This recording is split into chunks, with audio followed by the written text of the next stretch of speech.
today on the channel we're going to take a look at the Evercade Alpha Bartop Arcade. The folks over at Evercade were kind enough to reach out to me, asked me if I was interested in reviewing this, me being a huge arcade nerd. Of course I said yes, so thanks to them for sending this over. If you're looking at this and thinking, hey, that looks just like an arcade 1-up, well, you're wrong. This is made by a completely different company, albeit I would say I wouldn't be surprised if this was made in the same factory as the arcade 1-up products. It's built almost identical. Really, until you turn it on, you would think it was an arcade 1-up if you didn't know any better. Size-wise, it is pretty small, 16 inches tall, 12 inches deep, so it'll fit pretty much anywhere in your home environment. You could probably even get away with putting it on a display shelf if you got some IKEA bookcases like I do. It does not have an internal battery, so you will have to plug this into a wall. Inside the box, they give you the wall adapter, a lengthy USB-C cable, a little quick start guide to run you through the ecosystem, because this does operate a little bit differently than most standard units. Comes in two varieties. This one right here is the Mega Man Power Battle themed. They also have a Street Fighter one. This comes with 6 games built in. The other one also comes with numerous Street Fighter games, but this one, as far as versatility and diverse gameplay, is the one to go after if you ask me. This one's got Mega Man Power Battle 1 and 2, Strider, Final Fight, Knights of the Round, and Carrier Air Wing. If I was putting that game list together, I probably would have nixed Carrier Air Wing and put Mega Man Soccer on there, just because it's a quirky game and it really would have tied in the Mega Man, you know, theme, if you will. We got the light up marquee there, nice soft diffused light.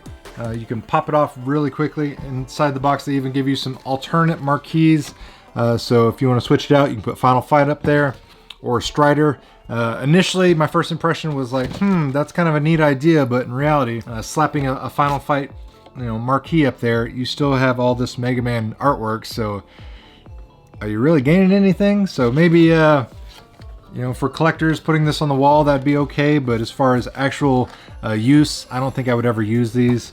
I think I would just be happy with what I got on there, but I'm happy that it does light up. Design and everything, like I said, Bartop arcades aren't really too crazy. They all look pretty standard. Control wise, inside this thing, this is Sanwa clone parts and components, so not the actual name brand, but in reality, if I didn't tell you that, you probably wouldn't have known any better. Nice convex buttons, joystick, gets the job done. It's got a 4-way restrictor gate inside. I personally can't stand those. I'm used to fighting games with octagonal or, you know, circular restrictor gates, but it's easy to change out if you want. Even though it's the knockoff Sanwa parts, you can still put genuine Sanwa restrictor gates on there and it'll work just fine.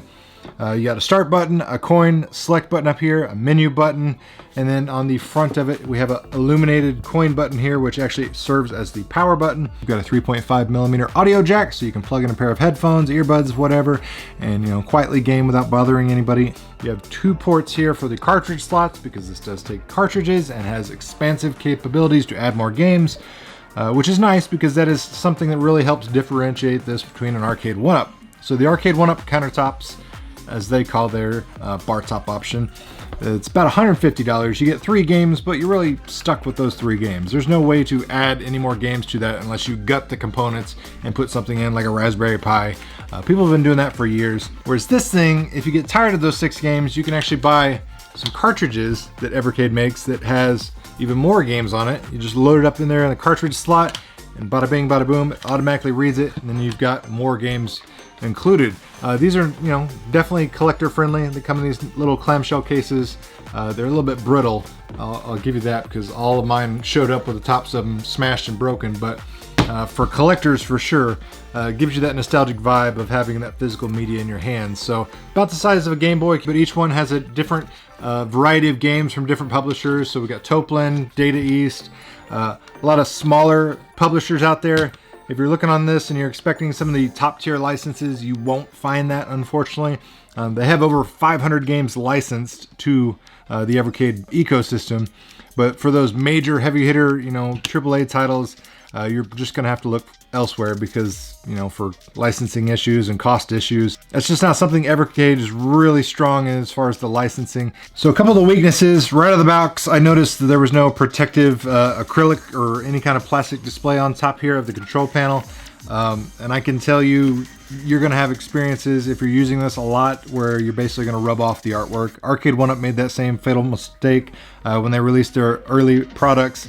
They didn't put any kind of protective coating on there or protective acrylic, and their early machines that were released, all the graphics wore off of it. There's a couple of screw cap covers right here holding down the control panel.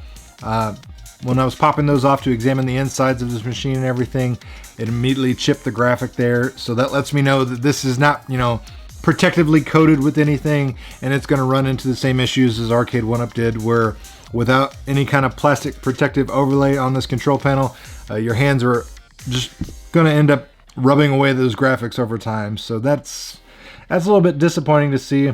The screen looks nice. The controls work. I have no issues with them. Like I said, they're Sandwall clones. I'm not a big fan of Sandwall myself, but that is pretty highly touted as a brand, and a lot of people are. I'm just kind of the outlier that prefers HAP controls. Can you switch out buttons and joysticks on this? Absolutely. It's customizable just like anything else. You may have to adjust some certain things, but there does appear to be enough room inside to put it in a lot of different options for buttons and controls if you want to do that. Like I said, the expansibility of the games, this is a nice touch, and that's really what sets this apart from Arcade 1-Up and any other kind of competitors. One of the better selling points for this device, I think, is probably just the user interface and the menu options, because it's far and away better than anything out there currently on the market, especially if you compare them to Arcade 1-Up. So right now it's got a track mode. It's going to go through the 6 built-in games. It's showing Knights of the Round. If I hit the joystick, automatically pops out of the attract mode. I've got the volume turned completely down right now just so we don't have interrupted, but speakers do sound good enough, even though I was kind of surprised with them being pointed outwards. I thought the sound would sound a little bit quirky, but it doesn't. Didn't bother me a bit. But menu options and everything is very easy to navigate. You know exactly what you're doing. You got secondary menu over there on the far left-hand side. You can go down there and navigate the cartridges. You can go down and explore the library of all the Evercade games. They tell you some cartridges that are coming soon, and there's even a free monthly game that you can check out, which is always kind of cool. Wi-Fi enabled, so you get built-in updates, which is great. Anytime there's any kind of issue or whatever, they can do a quick download and firmware update. Like I said, you can also do that game of the month. There's even secret games hidden on there. If you know how to use the Google machine, you'll find some secret game codes out there that you can plug in. Get some even more games added to your system. There's cartridge secret games, so if you have certain game cartridges and you plug them in simultaneously, that'll unlock even further games. Like I said, one of the strong suits of this is its expansive game library. Over 500 titles, which is a lot, albeit, again, you're not going to find those crazy AAA titles that probably everyone is most recognizing arcade game history for. You're going to find a lot of games that you've probably never heard of. Doesn't make them bad games, but it's probably harder to sell those games that no one's ever heard of. But the good thing is they do come in collections, so you don't have to buy them one at a time. You can buy these cartridges that come with, 7, 10, 12 games in some cases. Thing is, you can explore the entire library online or on the system. So you can look out there and see, are those 500 games going to be something you even are interested in playing? And you get a quick answer for yourself whether or not this is kind of the device for you. Is this better than Arcade 1-Up in some instances? Absolutely. Is it worse in others? A couple, yeah. Basically where the Arcade 1-Up strong suit is going to be is the higher tier licenses. Where this strong suit is going to be is that you get more bang for your buck as far as you getting more games, better controls, better designed user interface. You can even add additional players on here where the Arcade 1-Up you really can't. You can plug in USB controllers, whether it be you buying their Evercade controller. I just plugged in random USB controllers I had around the house and I had no issues whatsoever. You got USB ports there on the front, plug them in there. Once you plug in the controller, the joystick still works. I don't know why anybody would ever want to play 2 players with somebody like standing over your shoulder, but you can. And when you plug in a USB controller on here, I didn't have to remap it or anything like that. Right out of the gate, recognize the button, start, select as coin and start, A and B, directional pad, everything was working well. If you plug it into the USB port in the first one, your joystick and everything is still going to work. You plug it into the second one, you need 2 controllers to basically play 2 players. It does get quirky though, because you're essentially using this as a console and then you got a tiny screen, so you're scooted back, sitting there with your buddy shoulder to shoulder. And on a screen this size, it's really not a great experience. Yes, you can play 2 players, but in reality, I don't think a whole lot of people are really going to enjoy that experience, so wouldn't recommend it. If you do run into issues with controller button mapping, there's actually a built-in menu in there, so you can reconfigure things and remap the controls to suit your fancy, which is nice. A lot of other devices out there that do have USB control Options don't have that option to where you can remap things, so that is a win for sure.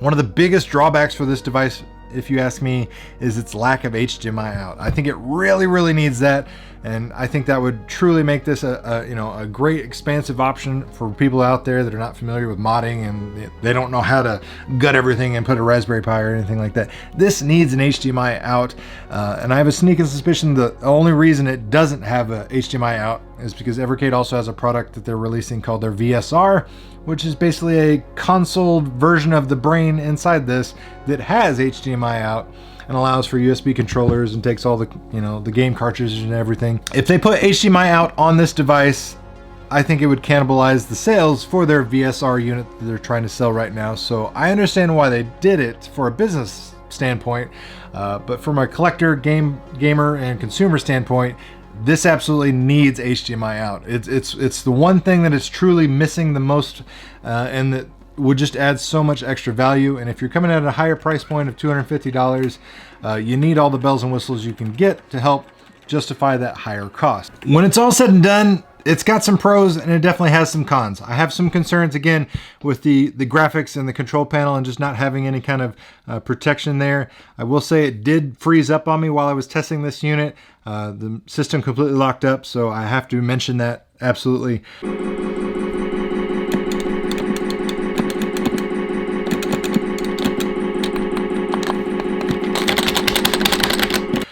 I had to turn it off, turn it back on, and it hasn't done it again since, but I wouldn't be doing my job if I didn't mention something like that. It looks good, the controls and everything. I like the light up marquee, the fact that you save high scores, save your games, you could add more games. That is the biggest selling point on this. I really wish it had HDMI out. I would love this so much more if I could use this more functionally as a console. I like the fact that we can plug in USB controllers and we don't have to use the built-in controls if we don't want to. For a lot of those kind of platforming games that are out there for this device, that makes so much more sense. But playing a USB controller on an 8-inch screen while sitting back from the machine, it's not a great experience. So it's kind of 2 steps forward, 3 steps back. I like what they're doing here. I think it just needs to be a little refined. But again, we need some HDMI out for this thing. It needs it so much more. I would love it if it had a built-in battery as well, but I'm splitting hairs at this point because in reality, it's not hard to add a USB power bank to this, and then you have more portability for it. But if they were going to do anything, cut cost, don't include these. Instead, spend that money on adding a protective overlay to your control panel. And for God's sakes, put an HDMI out on this thing. I know you've got your VSR that you want to sell, but you'll sell so many more of these at $250 if it has HDMI out. Guys, let me know your thoughts and opinions down in the comments below. Are you a fan of the Evercade system?